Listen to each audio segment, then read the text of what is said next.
मोहम्मद अली जरा उठो इसको। ये क्या गटर बनी है, क्या बना हुआ है?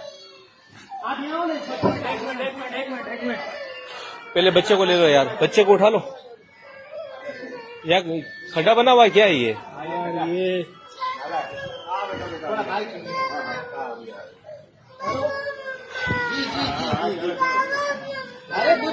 बेटा कुछ भी नहीं हुआ, कुछ भी नहीं हुआ, क्यों रो रहा है? ये देख लो, ये मामला जो है दिन में ऐसे सैकड़ों होते हैं यहाँ पर।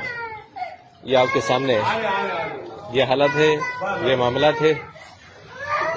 यहाँ के इलाके वाले जो है इस मामले से बहुत परेशान है।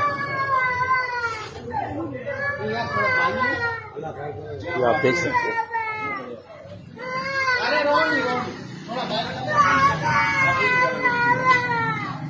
ये बच्चा जो है अभी गटर में गिरा है, नाले के अंदर। इस बच्चे के हाल देखो, ये देखो।